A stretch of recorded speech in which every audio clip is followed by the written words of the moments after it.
Subscribe now and press the bell icon. Never miss an update.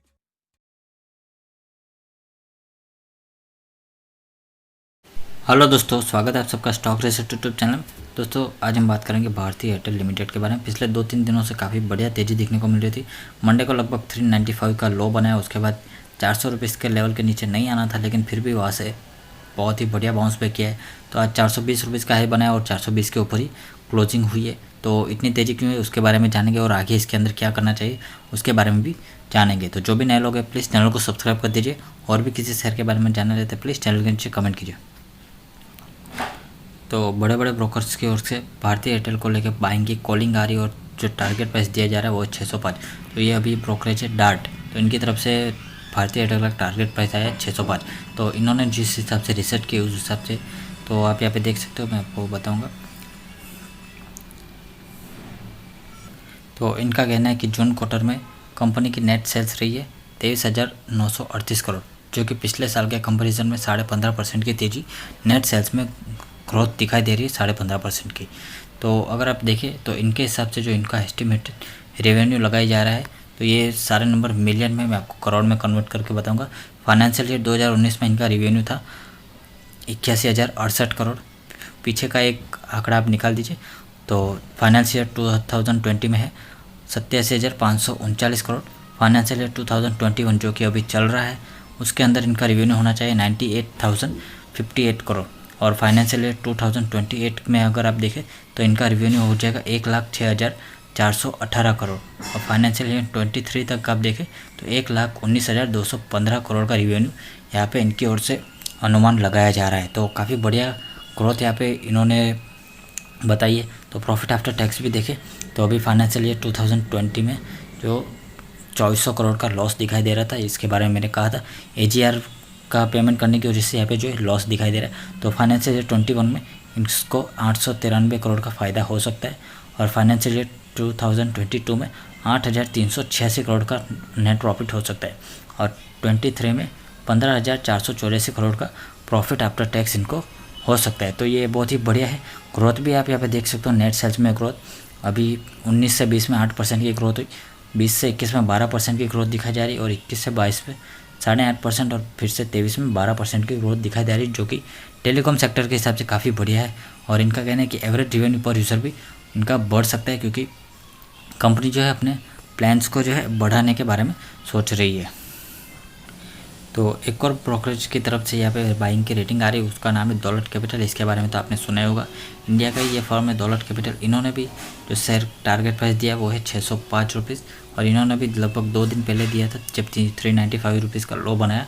तो इनका कहना है कि भारतीय एयरटेल का प्राइस जो है धीरे धीरे लगभग 30% तक गिर चुका है अपने हाई से। क्योंकि पहले तो इनको लगा था कि वोडाफोन आइडिया बंद हो जाएगी, उसकी वजह से एयरटेल और जियो को फ़ायदा हो सकता है, लेकिन यहाँ पे सुप्रीम कोर्ट ने 10 साल का टाइम दे दिया, और सुप्रीम कोर्ट ने ऊपर से भारतीय एयरटेल को ये कहा कि आपने जितना भी AGR का पेमेंट कर दिया उसको छोड़ के आपको 31 मार्च तक जितना बाकी है उसमें से 10% और देना है। यानी कि जितना अभी तक एयरटेल ने दिया वो नहीं गिना जाएगा एयरटेल को, और 10% जितना बाकी है उसमें से देना पड़ेगा।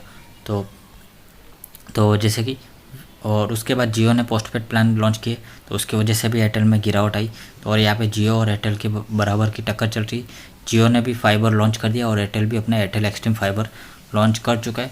तो यहाँ पे ब्रोकर्स का कहना है कि इनको ARPU में ग्रोथ दिखाई दे पड़ती है। ARPU यानी एवरेज रेवेन्यू पर यूज़र। तो एवरेज रेवेन्यू पर यूज़र अभी सबसे ज़्यादा एयरटेल का है, जो कि मैं पिछले कई सारे वीडियो में आपको बता चुका हूँ।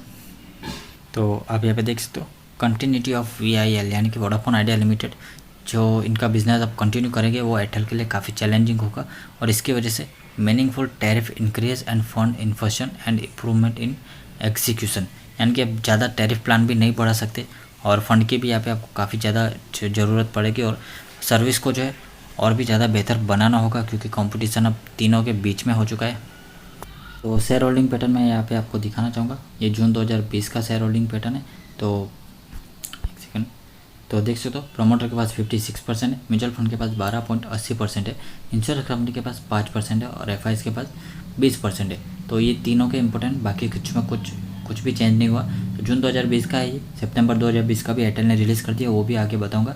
और आप देख सकते हो किस में कितनी हिस्सेदारी बढ़ी है और किसने हिस्सेदारी घटाई है। तो यहाँ पे अभी तक एक भी शेयर गिरवी नहीं रखा हुआ है एयरटेल ने, जो कि काफ़ी बढ़िया बात है। तो देखते हैं सितंबर 2020 की शेयर होल्डिंग पैटर्न। तो शेयर होल्डिंग पैटर्न आपको BSE पे मिल जाएगी, एयरटेल ने आज ही रिलीज़ की है। तो BSE पे आप देख सकते हो यहाँ पे भारतीय एयरटेल लिमिटेड क्वार्टर है सितंबर 2020 का। तो ये पब्लिक शेयर होल्डिंग पैटर्न है, जिसमें 46% पब्लिक शेयर होल्डर और 56% प्रमोटर के पास है। तो म्यूचुअल फंड आप यहाँ पे पहले देख सकते हो, 38 म्यूचुअल फंड की स्कीम ने इन्वेस्टमेंट किया रखा है और 14.36 यहाँ पे टोटल हिस्सेदारी म्यूचुअल फंड के पास है, जो कि पहले 12.80% के आसपास थी। ओके, तो यहाँ पे म्यूचुअल फंड ने भी लगभग 1.5% से ज़्यादा की हिस्सेदारी बढ़ाई है। तो उसके बाद देखें तो FII, तो FII के पास जो है 17.57% की हिस्सेदारी है, पहले 20% थी, लेकिन यहाँ पे घटाई बिल्कुल भी, ये 17.57% है। और नीचे अगर आप स्क्रॉल करते हो तो यहाँ पे आपको दिखने को मिल जाएगा फॉरेन कॉरपोरेट बॉडीज़, इसके अंदर 1.83% का माल उठा रखा है। और गवर्नमेंट ऑफ सिंगापुर ने भी लगभग 1.5% के आसपास हिस्सेदारी उठा रखी, तो 20% से तो ज़्यादा ही आ रहा है अभी भी। और अगर आप इंश्योरेंस कंपनी के पास देखें तो पहले 5.20% था, जो कि अभी इन्होंने बढ़ाया हुआ है। तो देख सकते हो इंश्योरेंस कंपनी के पास तो 5.47% हो चुका है। तो यहाँ पे भी इंश्योरेंस कंपनी ने भी बढ़ाई, टोटल 19 इंश्योरेंस कंपनी ने इसके अंदर इन्वेस्टमेंट कर रखा है, जिसमें से अकेले LIC के पास 3% है और ICICI लाइफ इंश्योरेंस के पास भी 1% है। बाकी सारे 17 के मिला के लगभग 1-1.5% होता है। तो यहाँ पे इंश्योरेंस कंपनी और म्यूचुअल फंड दोनों ने भारतीय एयरटेल के अंदर हिस्सेदारी जो है बढ़ाई है, जो कि very very very positive point है।